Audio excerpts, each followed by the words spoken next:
జీవితం ఆగిపోతుందని జీవించడాన్ని ఆపితే ఎలా వ్యాస్?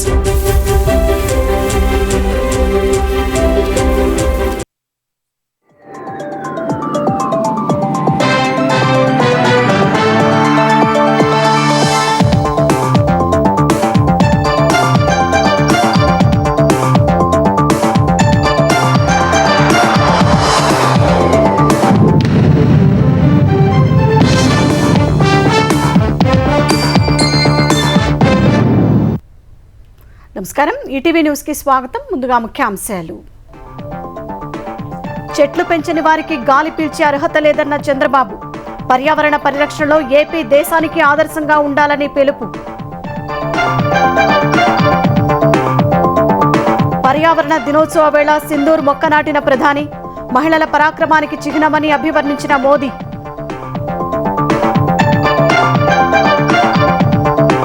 విశాఖ రైల్వే జోన్ కార్యకలాపాలు ప్రారంభించే దిశలో కీలక ముందడుగు. దక్షిణ కోస్తా రైల్వే తొలి జీఎంగా సందీప్ మాథూర్. హైదరాబాద్ లో రఫేల్ ఫైటర్ జెట్ ప్రధాన భాగాల తయారీ. Tata advanced systems, Dassault aviation ఒప్పందం.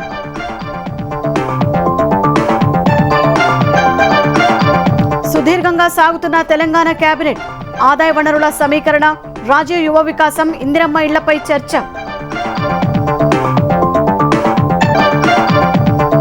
మావోయిస్టులకు మరో గట్టి ఎదురుదెబ్బ. ఛత్తీస్గఢ్ లో జరిగిన ఎన్కౌంటర్ లో కేంద్ర కమిటీ సభ్యుడు సుధాకర్ మృతి.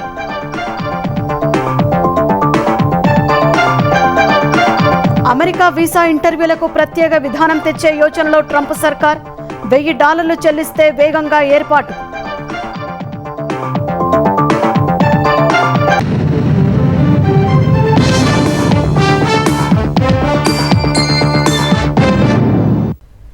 చెట్లు పెంచని వారికి గాలి పీల్చే అర్హత ఉందా అని ముఖ్యమంత్రి చంద్రబాబు ప్రశ్నించారు. పర్యావరణ పరిరక్షణలో ఏపీ దేశానికి ఆదర్శంగా నిలవాలని స్పష్టం చేశారు. చెల్లెమ్మలు ఇకపై వారి అన్న నక్షత్రం పేరుకు తగిన విత్తనాలతో తమ సోదరులకు రాఖీలు కట్టాలని సూచించారు. ఏపీలో ప్లాస్టిక్ కాలుష్య నియంత్రణ లక్ష్యంగా పెట్టుకున్నట్లు వెల్లడించారు. చెట్టు లేని జీవితాన్ని ఊహించలేమని ఉప ముఖ్యమంత్రి పవన్ కళ్యాణ్ అన్నారు. ఏపీలో 50% పచ్చదనం లక్ష్యం కోసం చిత్తశుద్ధితో కృషి చేద్దామని పిలుపు ఇచ్చారు. అంతర్జాతీయ పర్యావరణ దినోత్సవం సందర్భంగా రాజధాని అమరావతి పరిధిలోని అనంతవరం గ్రామంలో ఏర్పాటు చేసిన మొక్కలు నాటే కార్యక్రమంలో ముఖ్యమంత్రి చంద్రబాబు, ఉప ముఖ్యమంత్రి పవన్ కళ్యాణ్, మంత్రులు నారాయణ, కందుల దుర్గేష్ పాల్గొన్నారు. ఈ కార్యక్రమంలో చంద్రబాబు, పవన్ కళ్యాణ్లు కలిసి మొక్కలు నాటారు. అనంతరం పర్యావరణ పరిరక్షణపై కాలుష్య నియంత్రణ మండలి ఏర్పాటు చేసిన స్టాళ్లను పరిశీలించారు. తర్వాత నిర్వహించిన సభలో మాట్లాడిన చంద్రబాబు, పర్యావరణ పరిరక్షణలో ఏపీ దేశానికి ఆదర్శంగా నిలవాలన్నారు. వచ్చే 4 ఏళ్లలో 5 కోట్ల మొక్కలు నాటడం లక్ష్యంగా పెట్టుకోవాలన్నారు. రాజధాని అమరావతిలో పచ్చదనం పెంచేందుకు ప్రధాని నరేంద్ర మోదీ సూచనలు పరిగణలోకి తీసుకోవాలన్నారు. గత ప్రభుత్వం చెట్లు నరకడం తప్ప సంరక్షించింది లేదన్న చంద్రబాబు, తమ ప్రభుత్వం చెట్ల పెంపకమే లక్ష్యంగా పెట్టుకున్నట్టు చెప్పారు. ఇదే సమయంలో చెత్త నుంచి విద్యుత్ ఉత్పత్తి చేస్తున్నామని, వచ్చే 3 ఏళ్లలో వేస్ట్ టు ఎనర్జీ ప్లాంట్లు ఏర్పాటు చేస్తామని సీఎం తెలిపారు. వచ్చే ఏడాది నాటికి పూర్తిగా ప్లాస్టిక్ నిషేధిస్తామని స్పష్టం చేశారు. సర్క్యులర్ ఎకానమీపై ఫోకస్ చేస్తున్నామని, ఒక పాలసీ కూడా తీసుకొస్తామని వివరించారు. పట్టణ ప్రాంతాల్లో 90% చెత్తంతా తీసి, పొడి చెత్త తీసి ఎనర్జీగా చేసే పరిస్థితి వస్తుంది. గ్రామీణ ప్రాంతాల్లో వేస్ట్ కాంపోస్ట్ కింద కొన్ని సెంటర్లు పెట్టాం. ఇక్కడ నుంచి ప్రతి ఒక్క ఇంటి దగ్గర చెత్త కలెక్ట్ చేయాల్సిన అవసరం ఉంది. అందులో నుంచి ప్రోడక్ట్స్ అన్ని సెగ్రిగేట్ చేయాలి. అన్ని రీసైక్లింగ్ ఉపయోగపడతాయి. మన వరి నుంచి కూడా, గడ్డితో కూడా కరెంట్ ఉత్పత్తి చేయడం, లేకుంటే బయోఫ్యూయల్ తయారు చేయడం అవకాశాలు ఉన్నాయి. దీన్ని సర్క్యులర్ ఎకానమీ అని పిలుస్తున్నాం. రాబోయే 1 సంవత్సరంలో ఇవన్నీ కూడా డెమాన్స్ట్రేట్ చేసి ఆంధ్రప్రదేశ్ రాష్ట్రంలో ఏది వేస్ట్ కాదు, వేస్ట్ నుంచి సంపద సృష్టించే మార్గానికి అవసరమైన ఇన్సెంటివ్స్ ఇచ్చే బాధ్యత ఈ ప్రభుత్వాన్ని అని చెప్పి తెలియజేస్తున్నా. వచ్చే ఏడాది ఇదే రోజు నాటికి 1 కోటి మొక్కలు నాటడాన్ని లక్ష్యంగా పెట్టుకున్నట్లు ఉప ముఖ్యమంత్రి పవన్ కళ్యాణ్ తెలిపారు. పర్యావరణ పరిరక్షణ కోసం తన వంతుగా ఏదైనా సాధించిన తర్వాతే మాట్లాడతానని స్పష్టం చేశారు. చెట్టు మనకి ఆధారం. కేవలం పక్షులకి వీటికే కాదు, ప్రతి ఒక్కరికి చెట్టు లేని జీవితాన్ని ఊహించుకో. ఎవరి ఇల్లు ఫ్రెండ్ ఇల్లు తెలియాలంటే ఎలారా మీ ఇంటికి రావడం అంటే మా ఇంటి ముందు గోరింటాకు చెట్టు ఉంటుంది. ఇట్లాంటివన్నీ పోయినాయి. ఇప్పుడు అసలు చెట్టే ఆనవాళ్ళు అయ్యేది.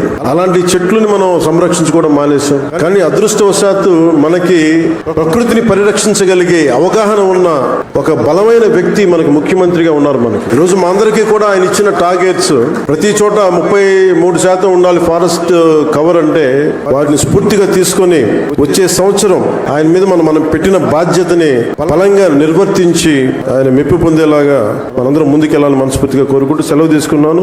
అనంతరం పర్యావరణ పరిరక్షణపై ముఖ్యమంత్రి, ఉప ముఖ్యమంత్రి, మంత్రులు, ప్రజా ప్రతినిధులు ప్రమాణం చేశారు. రాష్ట్ర అటవీ పర్యావరణ పరిరక్షణ సలహాదారుగా అంకారావును సీఎం నియమించారు. వైసీపీ అధినేత జగన్ ఏపీ బ్రాండ్ ఇమేజ్ను దెబ్బతీయడమే పనిగా పెట్టుకున్నారని కేంద్ర మంత్రి రామ్మోహన్ నాయుడు దుయ్యబట్టారు. ప్రపంచ పర్యావరణ దినోత్సవం సందర్భంగా శ్రీకాకుళంలో ఏర్పాటు చేసిన కార్యక్రమంలో ఆయన పాల్గొన్నారు. మొక్కల పెంపకం, పరిరక్షణకు కట్టుబడి ఉంటారని ప్రతిజ్ఞ చేశారు. కూటమి ప్రభుత్వ పథకాలపై ప్రజలందరూ సంతృప్తిగా ఉన్నారన్న కేంద్ర మంత్రి, సీఎంగా జగన్ చేయలేని ఎన్నో పనులను కూటమి ప్రభుత్వం ఏడాదిలో చేసి చూపించిందన్నారు. వెన్నుపోటు అనేది ఆ రోజు వైఎస్ఆర్ కాంగ్రెస్ పార్టీ ప్రజలకు చేసినటువంటి దినం. బహుశా వాళ్ళే గుర్తు చేసుకోవాలి. ఈ రోజు వాళ్ళకి ఎందుకు 11 సీట్లకే రాష్ట్ర ప్రజలు పరిమితం చేశారన్నది. జగన్మోహన్ రెడ్డి గారి తాలూకా ఈ రోజు ప్రయారిటీ ఏంటి? పెట్టుబడులేవి రాకూడదు, శాంతి భద్రతలు అసలు సరిగ్గా ఉండకూడదు రాష్ట్రంలో. ఏదో ఒక కార్యక్రమాన్ని మనం విమర్శిస్తూ అసలు ఏదో జరిగిపోతుంది అన్నటువంటి మాయాజాలం ఒకటి రాష్ట్రంలో సృష్టించాలి. మీరు గత సంవత్సరంలో జరిగినటువంటి ప్రోగ్రామ్స్ తీసుకోండి, అన్ని ఈ కేటగిరీలో వచ్చినవి తప్ప రాష్ట్రానికి మంచి చేసే ప్రోగ్రామ్ ఒక్కటి కూడా ఇన్వాల్వ్ అయ్యి లేదు. నా సూచన ఏంటంటే ఇలాగా ఇది చేస్తే 150లో 5 తీసి 11 చేశారు, 151లో ఈ 11లో 1 తీసి 1 చేస్తారు. పర్యావరణ పరిరక్షణను ప్రతి ఒక్కరూ తమ జీవితంలో భాగం చేసుకోవాలని కేంద్ర మంత్రి కిషన్ రెడ్డి పిలుపునిచ్చారు. ప్రపంచ పర్యావరణ దినోత్సవం సందర్భంగా ఢిల్లీలోని అధికారిక నివాసంలో ఆయన మొక్కలు నాటారు. ఖమ్మం జిల్లాలోని వివిధ ప్రభుత్వ పాఠశాలలో చదువుకొని ఈ ఏడాది 10వ తరగతి ఫలితాల్లో టాపర్లుగా నిలిచిన పలువురు విద్యార్థులు కూడా ఈ కార్యక్రమంలో పాల్గొన్నారు. కర్బన ఉద్గారాలు మొదలు ప్లాస్టిక్ వాడకాన్ని తగ్గించుకుంటూనే చెట్ల పెంపకానికి ప్రతి ఒక్కరూ నడుం బిగించాలని కిషన్ రెడ్డి సూచించారు. పర్యావరణ పరిరక్షణ నిత్యం కొనసాగాలని తెలంగాణ హైకోర్టు ప్రధాన న్యాయమూర్తి జస్టిస్ సుజయ్ పాల్ సూచించారు. నాంపల్లి కోర్టు ఆవరణలో ఆయన మొక్కలు నాటారు. చెట్లను పెంచడం నిర్లక్ష్యం చేస్తే భవిష్యత్తు తరం ఆక్సిజన్ సిలిండర్లు పెట్టుకునే పరిస్థితి వస్తుందని మంత్రి పొన్నం ప్రభాకర్ అన్నారు. హైదరాబాద్ గోల్కొండ ఏరియా ఆసుపత్రిలో మంత్రి మొక్కలు నాటారు. భవిష్యత్తు తరాల కోసం పర్యావరణాన్ని సంరక్షించడం ప్రతి ఒక్కరి బాధ్యత అని అటవీ పర్యావరణ శాఖ మంత్రి కొండా సురేఖ అన్నారు. హైదరాబాద్ సనత్ నగర్లో కాలుష్య నియంత్రణ మండలి కార్యాలయంలో ఏర్పాటు చేసిన పర్యావరణ సదస్సుకు మంత్రి ముఖ్య అతిథిగా హాజరయ్యారు. ముఖ్యంగా మాకా నామ్ పర్ ఎక్ పేడ్ అని చెప్పి మన ప్రధానమంత్రి గారు అన్నారు. దాన్ని మనం అందరం కూడా ఆచరించాలి. తల్లి పేరు మీద గాని, మన పిల్లల పేరు మీద గాని, బర్త్డేస్ కానీ, మ్యారేజ్ డేస్ కానీ మీరు ఒక మొక్కను నాటుకోండి, దాన్ని కాపాడుకోండి. అది ఈ యొక్క పర్యావరణ పరిరక్షణలో ఒక భాగం అవుతుందని కూడా ఈ సందర్భంగా నేను తెలియజేస్తా ఉన్నాను. సొంత ప్రయోజనాలను పక్కన పెట్టి ప్రపంచ పర్యావరణ రక్షణకు భారత్ పనిచేస్తోందని ప్రధాని నరేంద్ర మోదీ చెప్పారు. ప్లాస్టిక్ కాలుష్యాన్ని నివారించడమే ఈ సంవత్సరపు ప్రపంచ పర్యావరణ దినోత్సవ థీమ్ అని సామాజిక మాధ్యమం ఎక్స్లో పోస్ట్ చేసిన ఓ వీడియో సందేశంలో తెలిపారు. ఇందుకోసం 4-5 ఏళ్ల నుంచి భారత్ పనిచేస్తోందని మోదీ వివరించారు. అంతకుముందు ప్రపంచ పర్యావరణ దినోత్సవం సందర్భంగా 200 ఎలక్ట్రికల్ బస్సులను ప్రధాని జెండా ఊపి ప్రారంభించారు. ఈ బస్సులు హస్తనలు సేవలు అందించనుండగా తల్లి పేరిట ఒక మొక్క కార్యక్రమంలో భాగంగా ప్రధాని మొక్కలు నాటారు. తర్వాత సింధు సాప్లింగ్ పేరిట 1971 యుద్ధంలో తెగువ చూపిన మహిళలు అందించిన మొక్కను ప్రధాని నాటారు. ఈ మొక్క దేశ మహిళా పరాక్రమానికి, స్ఫూర్తికి చిహ్నమని తెలిపారు. పర్యావరణ దినోత్సవం సందర్భంగా పర్యావరణాన్ని పచ్చగా చూసుకుంటున్న వారందరినీ ప్రధాని ప్రశంసించారు. దక్షిణ కోస్తా రైల్వే జీఎంగా సందీప్ మాథుర్ను రైల్వే బోర్డు నియమించింది. ప్రస్తుతం ఢిల్లీ రైల్వే సిగ్నల్ ఆధునికీకరణ ప్రాజెక్టు సారథిగా ఉన్న సందీప్ మాథుర్ విశాఖ రైల్వే జోన్కి తొలి జీఎంగా నియమితులయ్యారు. ఈ నియామకం కోసం తాను చేసిన ప్రయత్నాలు ఫలించడంపై ఎంపీ శ్రీ భరత్ హర్షం వ్యక్తం చేశారు. వాల్తెడ్ డివిజన్తో కూడిన విశాఖ రైల్వే జోన్ ఇచ్చినందుకు కేంద్రానికి ఎంపీ భరత్ కృతజ్ఞతలు తెలిపారు. దీనికి సంబంధించి త్వరలో గెజిట్ నోటిఫికేషన్ విడుదలయ్యేలా చూస్తారని చెప్పారు. విశాఖ రైల్వే జోన్ పనులు వేగవంతమయ్యేందుకు ఇది కీలక చర్య అని భరత్ అభివర్ణించారు. ఆత్మనిర్భర్ భారత్లో భాగంగా హైదరాబాద్లో అధునాతన రఫేల్ ఫైటర్ జెట్ ప్రధాన భాగాలు తయారు కానున్నాయి. ఈ మేరకు Tata advanced systems, Dassault aviation మధ్య ఒప్పందం కుదిరింది. అత్యాధునిక సాంకేతిక ప్రమాణాలతో హైదరాబాద్లో 2028 నాటికి ఫ్యూజ్లేజ్ ఉత్పత్తి కేంద్రాన్ని TASL ఏర్పాటు చేయనుంది. ఈ అసెంబ్లింగ్ లైన్ నెలకు 2 రఫేల్ యుద్ధ విమానాల ప్రధాన భాగాలను ఉత్పత్తి చేసే లక్ష్యంగా పనిచేయనుంది. ఈ ఒప్పందం మేరకు డసాల్ట్ ఏవియేషన్ సంస్థ తొలిసారి ఫ్రాన్స్ వెలుపల రఫేల్ ప్రధాన భాగాలను ఉత్పత్తి చేయనుంది. దీనిపై స్పందించిన Dassault Aviation chairman Eric Trappier, భారత్లోని పారిశ్రామిక దిగ్గజ సంస్థతో కుదుర్చుకున్న ఒప్పందం రఫేల్ యుద్ధ విమానాల పరిధిని మరింత పెంచుతుందని ఆశాభావం వ్యక్తం చేశారు. దేశీయ ఏరోస్పేస్ రంగంలో ఇది కీలక ముందడుగని Tata advanced systems CEO Sukaran Singh తెలిపారు. ప్రపంచవ్యాప్తంగా TASL పై పెరుగుతున్న నమ్మకానికి ఈ ఒప్పందం నిదర్శనమన్నారు. దేశంలో యుద్ధ విమానాల తయారీని మరింత వేగం పెంచేందుకు ఈ నిర్ణయం దోహదపడుతుందని చెప్పారు. తెలంగాణ మంత్రివర్గ సమావేశం సుదీర్ఘంగా సాగుతోంది. సచివాలయంలో సీఎం రేవంత్ రెడ్డి అధ్యక్షతన సమావేశమైన కేబినెట్ రాజీవ్ యువ వికాసం, ఇందిరమ్మ ఇండ్లు, ఉద్యోగుల పెండింగ్ సమస్యలు, ఖరీఫ్ సాగు అంశాలపై చర్చిస్తున్నట్లు తెలుస్తోంది. రాజీవ్ యువ వికాసం పథకాన్ని 5 లక్షల మందికి అందించాలని ప్రభుత్వం భావించగా 16.5 లక్షల దరఖాస్తులు వచ్చాయి. మొదటి విడతలో ₹1,00,000 కేటగిరీ లబ్ధిదారులకు అమలు చేస్తూ ఈ నెల 2న ప్రారంభించాలని భావించినప్పటికీ ఇతర కారణాలతో వాయిదా వేశారు. ఇందిరమ్మ ఇళ్ల పథకంలో భాగంగా మొదటి విడతలో నియోజకవర్గానికి 3,500 ఇళ్లు ఇచ్చేందుకు కసరత్తు జరుగుతోంది. ఇప్పటికే సుమారు 2.5 లక్షల మందికి మంజూరు పత్రాలు ఇచ్చారు. ఇందిరమ్మ ఇళ్లకు ఇసుక, ఇటుక, స్టీలు, ఇతర నిర్మాణ సామగ్రిని చౌక ధరలకు అందించే అంశంపై కేబినెట్లో చర్చిస్తున్నట్లు సమాచారం. ఉద్యోగుల పెండింగ్ DAలు, ఇతర అంశాలపై నిర్ణయం తీసుకునే అవకాశం ఉంది. వానాకాలం సాగు సన్నద్ధత, రైతు భరోసాపై కూడా చర్చిస్తున్నట్లు సమాచారం. హ్యామ్ పద్ధతిలో రోడ్ల నిర్మాణంపై కేబినెట్లో చర్చిస్తున్నట్లు తెలుస్తోంది.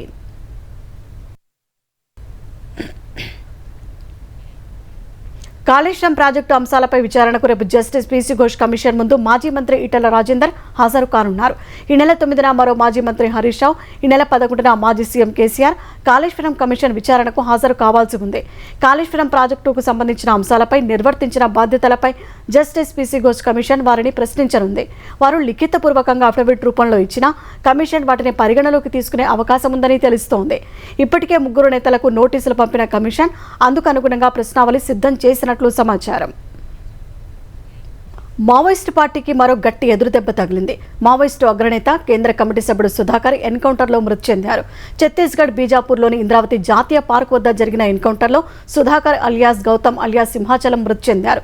ఈ ప్రాంతంలో సుధాకర్ సహా తెలంగాణ రాష్ట్ర కమిటీ సభ్యుడు Bandi Prakash, Dandakaranya special zonal committee సభ్యుడు పప్పారావు, మరికొందరు మావోయిస్టులు ఉన్నారనే సమాచారంపై Chhattisgarh special task force, district reserve guards, COBRA బలగాలు కలిసి కూంబింగ్ చేపట్టాయి. ఈ క్రమంలో జరిగిన ఎన్కౌంటర్లో సుధాకర్ చనిపోయినట్టు బస్తర్ రేంజ్ ఐజీ సుందరరాజన్ ఓ ప్రకటనలో తెలిపారు. ఏలూరు జిల్లా చింతలపూడి మండలం ప్రగడవరంకు చెందిన సుధాకర్ అసలు పేరు తెంటు లక్ష్మీ నరసింహాచలం కాగా ఆయన 40 ఏళ్లుగా మావోయిస్టు ఉద్యమంలో పనిచేస్తున్నారు. ఆయనపై ₹50 లక్షల రివార్డు ఉంది. 2004లో అప్పటి ఆంధ్రప్రదేశ్ ప్రభుత్వం మావోయిస్టులతో జరిపిన శాంతి చర్చల్లో సుధాకర్ ఆ పార్టీ ప్రతినిధిగా పాల్గొన్నారు. ఇంద్రావతి జాతీయ పార్కు పరిసర ప్రాంతాల్లో కూంబింగ్ కొనసాగుతోందన్న పోలీసులు ఈసారి మరో భారీ విజయాన్ని అందుకుంటామని విశ్వాసం వ్యక్తం చేస్తున్నారు. సిపిఐ మావోయిస్టు ప్రధాన కార్యదర్శి నంబాళ్ల కేశవరావు మృతి తర్వాత సుధాకర్ మరణించడం మావోయిస్టులకు గట్టి ఎదురుదెబ్బేనని పోలీసు అధికారులు అంటున్నారు. వైసీపీ నేత మాజీ మంత్రి కాకాని గోవర్ధన్ రెడ్డిని 3 రోజుల పోలీస్ కస్టడీకి ఇస్తూ నెల్లూరు అట్రాసిటీ కోర్టు ఆదేశాలు జారీ చేసింది. న్యాయవాదుల సమక్షంలోనే కాకానిని విచారించాలని న్యాయస్థానం పోలీసులను ఆదేశించింది. రేపటి నుంచి 3 రోజుల విచారణ పూర్తయిన తర్వాత ఆదివారం సాయంత్రం 5 గంటలకు కాకాని గోవర్ధన్ రెడ్డిని పోలీసులు కోర్టులో హాజరుపరచనున్నారు. అక్రమ మైనింగ్, పేలుడు పదార్థాల వినియోగం, అట్రాసిటీ కేసులో అరెస్టైన మాజీ మంత్రి ప్రస్తుతం నెల్లూరు జిల్లా జైలులో రిమాండ్ ఖైదీగా ఉన్నారు. ఏపీఎస్సీ కేసులో ఇంటెలిజెన్స్ మాజీ చీఫ్ పిఎస్ఆర్ ఆంజనేయులకు విజయవాడ కోర్టు రిమాండ్ పొడిగించింది. ఈ నెల 19 వరకు రిమాండ్ పొడిగిస్తూ ఉత్తర్వులు ఇచ్చింది. పిఎస్ఆర్ ఆంజనేయులకు ఇవాల్టితో రిమాండ్ ముగియనుండగా పోలీసులు ఆయనను కోర్టులో హాజరుపరిచారు. న్యాయమూర్తి ఆయన రిమాండ్ను ఈ నెల 19 వరకు పొడిగిస్తూ ఉత్తర్వులు ఇచ్చారు. తిరుపతి పట్టణాభివృద్ధి సంస్థ తుడా నిధుల దుర్వినియోగంపై విజిలెన్స్ విచారణ వేగవంతం చేసింది. ఈ మేరకు తుడా మాజీ చైర్మన్ చెవిరెడ్డి భాస్కర్ రెడ్డి, అప్పటి ఉపాధ్యక్షులు, కార్యదర్శులు, చంద్రగిరి నియోజకవర్గం పరిధిలో పనిచేసిన 15 మంది ఎంపీడీఓలకు విజిలెన్స్ అధికారులు నోటీసులు జారీ చేశారు. 2019-24 మధ్య కోట్ల రూపాయల అవినీతికి పాల్పడ్డారన్న ఆరోపణలకు ఈ నెల 9 నాటికి సమాధానాలు ఇవ్వాలని విజిలెన్స్ అధికారులు 37 ప్రశ్నలతో నోటీసులు ఇచ్చారు. తుమ్మలగుంట చెరువు ఆధునికీకరణకు తుడా నిధులను విచ్చలవిడిగా ఖర్చు చేయడం, తుడా నిధులను 90% చంద్రగిరి మంగళగిరి నియోజకవర్గానికి తరలించడం, తుడా నిధులతో చేయించిన బెంచీలపై వ్యక్తిగతంగా పేర్లు ముద్రించుకోవడం, విమాన ఛార్జీలు, వాహనాల కొనుగోలు అక్రమాలపై వివరణ కోరారు.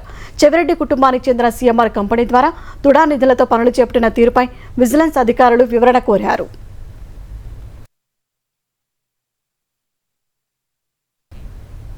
జూబ్లీహిల్స్ ఎమ్మెల్యే బీఆర్ఎస్ సీనియర్ నేత మాగంటి గోపీనాథ్ తీవ్ర అస్వస్థకు గురయ్యారు. గుండె సమస్యతో బాధపడుతున్న ఆయనను కుటుంబ సభ్యులు మధ్యాహ్నం గచ్చిబౌలిలోని ఏఐజీ ఆసుపత్రికి తరలించారు. ఆయన ఆరోగ్య పరిస్థితి అత్యంత విషమంగా ఉన్నందున ఐసీయూలో ఉంచి వైద్యులు చికిత్స చేస్తున్నారు.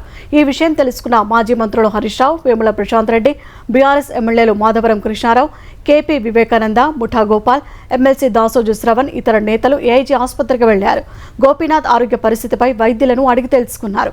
కాంగ్రెస్ ఎమ్మెల్యే రాజ్ ఠాకూర్ కూడా ఏఐజీ ఆసుపత్రికి వెళ్లి గోపీనాథ్ ఆరోగ్య పరిస్థితిని తెలుసుకున్నారు. తెలంగాణ ప్రభుత్వ ఆదేశాలతో హైదరాబాద్ తార్నాకలోని తెలంగాణ రాజ్యాభిలేఖ పరిశోధనాలయంలో అక్రమాలపై విజిలెన్స్ అధికారులు 9 గంటల పాటు సోదాలు నిర్వహించారు. డైరెక్టర్ జరీనా పర్వీన్ పేషి రికార్డు రూంలోని పలు దస్త్రాలను పరిశీలించారు. స్టేట్ ఆర్కైవ్స్లో జరుగుతున్న అక్రమాలపై ఈటీవీ ఈనాడులో వచ్చిన కథనాల ఆధారంగా తెలంగాణ ప్రభుత్వం దర్యాప్తునకు ఆదేశించింది. రాజ్యాభిలేఖ పరిశోధనాలయంలోని కొందరు సిబ్బంది భూ కబ్జాదారులతో కుమ్మక్కై విలువైన పత్రాలు దారిమళ్లించడం, వాటి స్థానంలో నకిలీ పత్రాలు చేర్చి అవే నిజమైనవంటూ రాజముద్ర వేసి ఇస్తూ విలువైన భూముల కబ్జాలకు, న్యాయ వివాదాలకు కారణమవుతున్న తీరుపై ఈటీవీ ఈనాడు పరిశోధనలో విస్తుపోయే అంశాలు బయటకు వచ్చాయి. ఈ అంశాలపైనే తెలంగాణ ప్రభుత్వం విచారణకు ఆదేశించగా ఇవాళ విజిలెన్స్ అధికారులు సోదాలు నిర్వహించారు. అమెరికా వీసా ఇంటర్వ్యూల కోసం ఏళ్ల తరబడి ఎదురు చూడకుండా ప్రత్యేక విధానం ప్రవేశపెట్టాలని అధ్యక్షుడు డొనాల్డ్ ట్రంప్ కార్యవర్గం భావిస్తోంది. $1000 చెల్లించిన వారికి వీసా ఇంటర్వ్యూ వేగంగా ఏర్పాటు చేసే అంశాన్ని పరిశీలిస్తోంది. అతి త్వరలోనే ఈ విధానాన్ని అమల్లోకి తెచ్చే అవకాశాలు ఉన్నాయి. ఈ మేరకు ప్రణాళికను అమెరికా విదేశాంగ శాఖ అంతర్గత మెమోలో ప్రస్తావించారు. నాన్ ఇమిగ్రెంట్ వీసా దరఖాస్తుదారులు, పర్యాటకులు ప్రీమియం ప్రాసెసింగ్ ఫీజు కింద $1000 చెల్లిస్తే వేగంగా ఇంటర్వ్యూలు నిర్వహిస్తారు. ప్రస్తుతం పర్యాటకులు నాన్ ఇమిగ్రెంట్ వీసాలకు ప్రాసెసింగ్ ఫీజు కింద $185 చెల్లిస్తున్నారు. ఇప్పుడు అదనంగా ప్రీమియం ప్రాసెసింగ్ ఫీజును ఏర్పాటు చేస్తున్నారు. ఈ ప్లాన్ను ప్రయోగాత్మకంగా డిసెంబర్ నాటికి మొదలుపెట్టే అవకాశం ఉంది. ఇప్పటికే అమెరికా పౌరసత్వం పొందేందుకు ట్రంప్ గోల్డ్ కార్డును తీసుకొచ్చారు. అమెరికాకు 12 దేశాల పౌరులు రాకుండా అగ్రరాజ్య అధ్యక్షుడు డొనాల్డ్ ట్రంప్ నిషేధం విధించారు. Afghanistan, Iran, Yemen, Myanmar, Chad, Congo, Equatorial Guinea, Eritrea, Haiti, Libya, Somalia, Sudan పౌరులు అమెరికా రాకుండా నిషేధం విధిస్తూ ఉత్తర్వులపై ట్రంప్ సంతకం చేశారు. Burundi, Cuba, Laos, Sierra Leone, Togo, Turkmenistan, Venezuela పౌరుల రాకపై పాక్షిక నిషేధం విధించారు.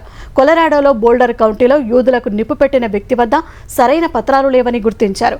అందువల్ల ఇలాంటి ఘటనలు జరుగుతున్నాయని తెలిపిన ట్రంప్ సురక్షితం కాని దేశాల నుంచి బహిరంగ వలసలను అనుమతించబోమని చెప్పారు.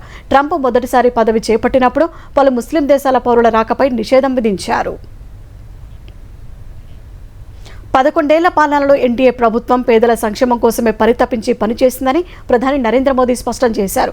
గత దశాబ్ద కాలంలో ఎన్డీఏ ప్రభుత్వం చేపట్టిన వినూత్న చర్యలతో 25 కోట్ల మంది ప్రజలు పేదరికం నుంచి బయటపడ్డారని ప్రధాని పేర్కొన్నారు. మూడోసారి ప్రధాని పదవి చేపట్టి జూన్ 9కి ఏడాది పూర్తి కానున్న వేళ గత 10 ఏళ్లలో ప్రజల సాధికారత, మౌలిక వస్తువుల కల్పనపై అధికంగా దృష్టి పెట్టినట్లు వివరించారు. ఈ మేరకు సామాజిక మాధ్యమం ఎక్స్లో పోస్ట్ చేసిన ప్రధాని ప్రతి పౌరుడు గౌరవంగా జీవించే అవకాశం కల్పించేందుకు సమగ్రమైన స్వయం సమృద్ధమైన భారతావని నిర్మాణానికి ఎన్డీఏ కట్టుబడి ఉన్నట్లు తెలిపారు. అనేక సంక్షేమ కార్యక్రమాలు పేదల జీవితాలను మార్చేశాయని చెప్పారు. పీఎం ఆవాస్ యోజన, పీఎం ఉజ్వల యోజన, జన్ధన్ యోజన, ఆయుష్మాన్ భారత్ వంటి కార్యక్రమాలు ప్రజలకు ఇళ్లు, శుద్ధ వంట ఇంధనం, బ్యాంకింగ్, ఆరోగ్య రక్షణకు దోహదం చేశాయని ప్రధాని పేర్కొన్నారు. నగదు బదిలీ, డిజిటల్ సమగ్రత చివరి లబ్ధిదారుకు వేగంగా ప్రయోజనాలు అందించాయని వెల్లడించారు.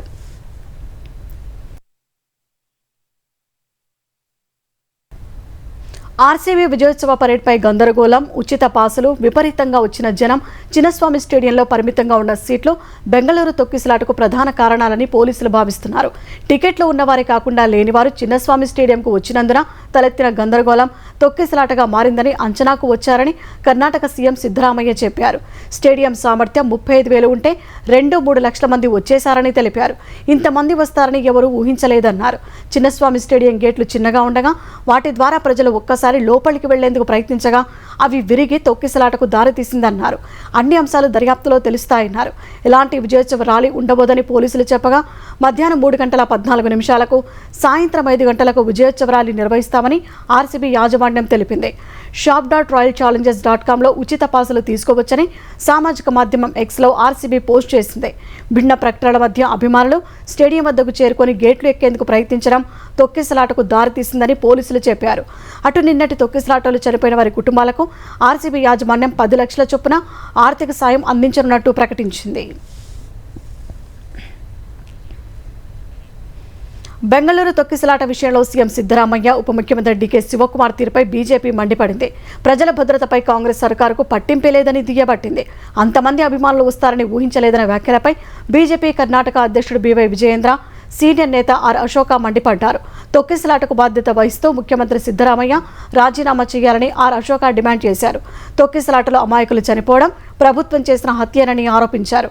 ప్రజల భద్రతను పట్టించుకోకుండా నిర్లక్ష్యంగా ఉండటమే ఘటనకు కారణమని విజయేంద్ర దుయ్యబట్టారు. రద్దీ నిర్వహణలో ఉత్తరప్రదేశ్లోని బీజేపీ ప్రభుత్వం నుంచి పాఠాలు నేర్చుకోవాలని విజయేంద్ర సూచించారు.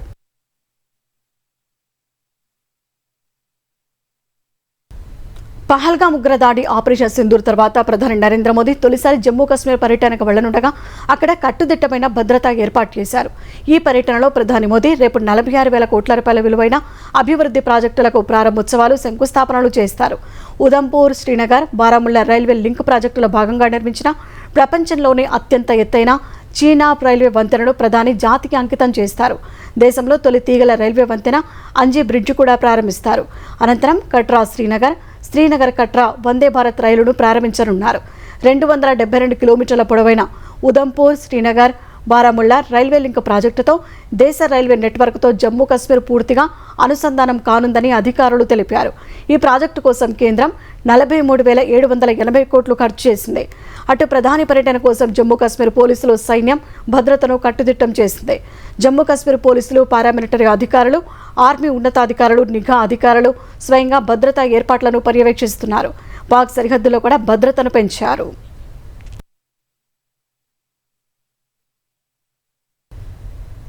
ఉక్రెయిన్ చేసిన ఆపరేషన్ స్పైడర్ వెబ్కు ప్రతీకారంగా ఆ దేశంపై రష్యా డ్రోన్లతో విరుచుకుపడుతోంది. గత రాత్రి ఉక్రెయిన్లో పలు ప్రాంతాలపై రష్యా బలగాలు జరిపిన డ్రోన్ దాడిలో 5 మృతి చెందగా మరో 17 మంది గాయపడ్డారు. ఉత్తర ఉక్రెయిన్ ప్రైలుకి నగరంలోని నివాసిత భవనాలపై రష్యా బలగాలు డ్రోన్లతో దాడులు చేశాయి. ఈ దాడిలో ఏడాది చిన్నారి సహా 5 మృతి చెందినట్లు అధికారులు తెలిపారు.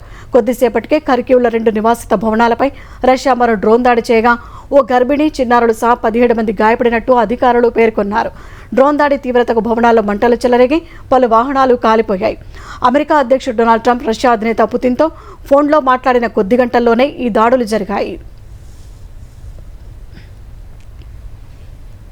అంతర్జాతీయంగా సానుకూల సంకేతాలు, విదేశీ మదుపరుల తాజా పెట్టుబడులతో దేశీయ స్టాక్ మార్కెట్లు వరుసగా 2వ రోజు లాభాల్లో ముగిశాయి. గత సెషన్లో 261 పాయింట్లు పెరిగిన సెన్సెక్స్ ఇవాళ మరో 444 పాయింట్లు ఎగబాకింది. క్రితం ముగింపు కంటే దాదాపు 200 పాయింట్ల ఎగువన 81,196 వద్ద ఈ ఉదయం బీఎస్సీ సూచీ ప్రారంభమైంది. కాసేపటికే తీవ్ర అమ్మకాల ఒత్తిడిని ఎదుర్కొన్న సూచీ 80,984 పాయింట్ల కనిష్ట స్థాయికి పడిపోయింది. తర్వాత అంతర్జాతీయ మార్కెట్ల నుంచి సానుకూల సంకేతాలతో సెన్సెక్స్ కోలుకుంది. రిలయన్స్ ఇండస్ట్రీస్, ఐసిఐసిఐ వంటి దిగ్గజ సంస్థల వాటాలు కొనేందుకు మదుపరులు మొగ్గు చూపగా 81,911 పాయింట్ల గరిష్ట స్థాయిని తాకింది. చివరకు 81,442 వద్ద స్థిరపడింది. జాతీయ స్టాక్ ఎక్స్చేంజ్ సూచీ నిఫ్టీ 131 పాయింట్లు పెరిగి 24,751 వద్ద ముగిసింది.